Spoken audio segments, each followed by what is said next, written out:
എല്ലാ കൂട്ടുകാർക്കും പുതിയൊരു വീഡിയോയിലേക്ക് സ്വാഗതം. ഇന്ന് കാർഡ്ബോർഡ് റോൾ കൊണ്ടുള്ള ഒരു ക്രാഫ്റ്റുമായിട്ടാണ് വന്നിരിക്കുന്നത്. അപ്പോൾ നമുക്ക് വീഡിയോയിലേക്ക് കിടക്കാം.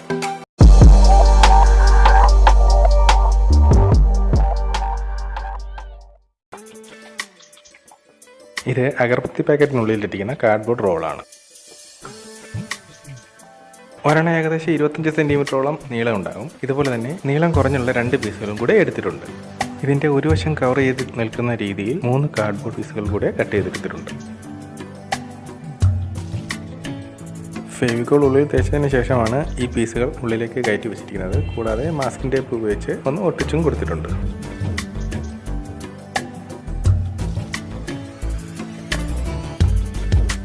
ഇനി ഈ 3 പീസുകളും പരസ്പരം ഒട്ടിച്ചെടുക്കണം. ഫെവിക്കോൾ ഉപയോഗിച്ചിട്ട് തന്നെയാണ് ഇത് ഒട്ടിച്ചിരിക്കുന്നത്.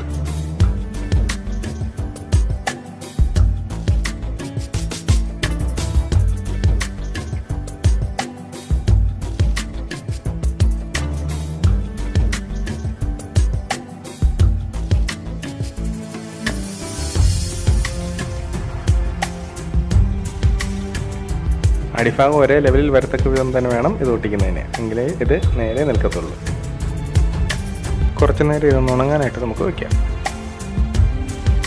വൈറ്റ് സിമെൻറ്റും കുറച്ച് ഗ്ലൂവും വെള്ളവും കൂടി ഒന്ന് നന്നായിട്ട് മിക്സ് ചെയ്തെടുക്കുകയാണ്.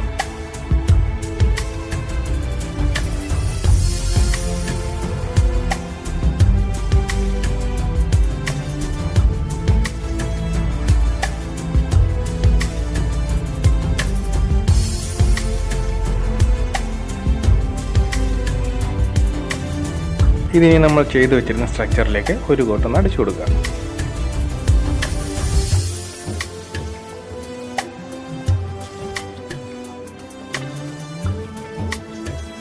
ഈ 3 റോളുകളും കൂടിച്ചേരുന്ന ഭാഗത്തെ ഗ്യാപ്പുകളൊക്കെ അടയുന്ന രീതിയിൽ തന്നെ നമുക്കിതൊന്ന് അടിച്ചു കൊടുക്കണം.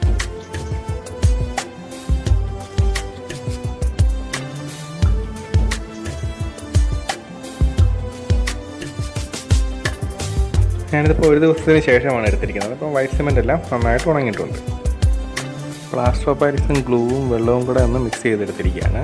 ഇത് നമ്മുടെ വൈറ്റ് സിമെൻറ്റിൻ്റെ മുകളിലേക്ക് അടിച്ചു കൊടുക്കുക.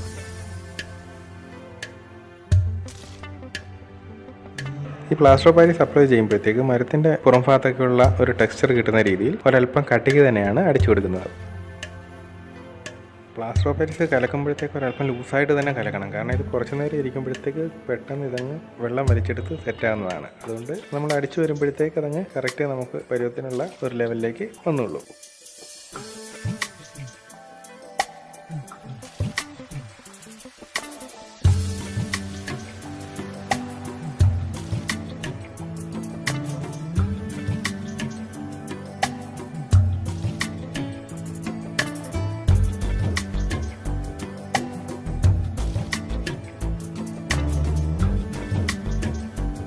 ഇതിപ്പോൾ പ്ലാസ്റ്റർ ഓഫ് പാരീസ് ഒക്കെ സെറ്റ് ആയിട്ടുണ്ട്. ഇനിയിപ്പോൾ ഇതിൻ്റെ മുകളിലേക്ക് ഒരു കോട്ട് വൈറ്റ് സിമെൻറ്റ് കൂടെ ഒന്ന് അപ്ലൈ ചെയ്ത് കൊടുക്കുകയാണ്.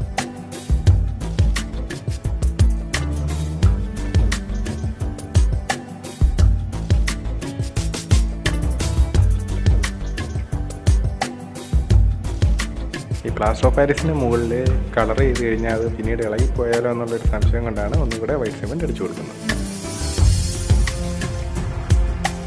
ഇതിപ്പോൾ എല്ലാം നന്നായിട്ട് ഉണങ്ങിയിട്ടുണ്ട്. ഇതിൻ്റെ പുറം ഭാഗത്തൊക്കെ നല്ലൊരു ടെക്സ്ചറും ലഭിച്ചിട്ടുണ്ട്. ഇനി നമുക്കിതിനെ പെയിൻറ്റ് ചെയ്ത് കൊടുക്കാം. ഞാനിതിലാദ്യം ബ്രൗൺ അക്രിലിക് കളറാണ് അടിച്ചു കൊടുക്കുന്നത്.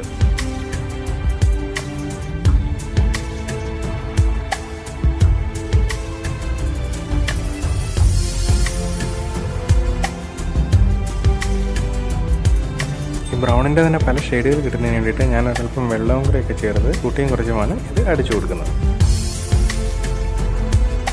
ഈ അക്രിലിക്കിന് വരെ ഇനാമൽ പെയിൻറ്റ് ഉപയോഗിക്കുന്നത് വളരെ നന്നായിരിക്കും.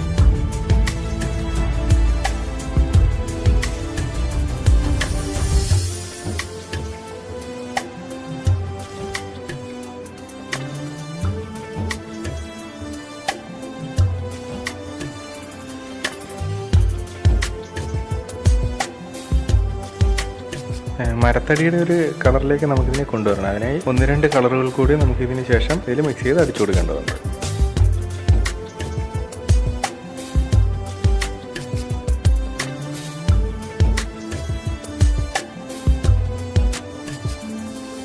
കുറച്ച് ഗ്രീൻ എടുത്ത് അവിടെ ഇവിടെയായിട്ട് അടിച്ചു കൊടുക്കുന്നുണ്ട്. അതുപോലെ തന്നെ കുറച്ച് റെഡ് ഷെയ്ഡും കൊണ്ടുവരുന്നുണ്ട്.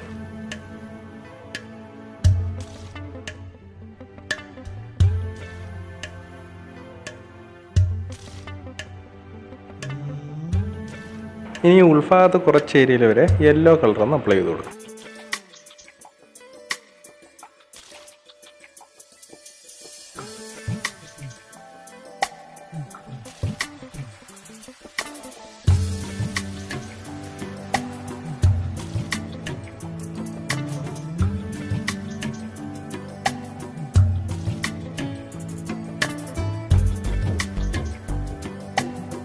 ഇനി നമുക്കിതിനകത്ത് ഒരു കോട്ട് വാർണിഷും കൂടെ അടിച്ചു കൊടുക്കാം.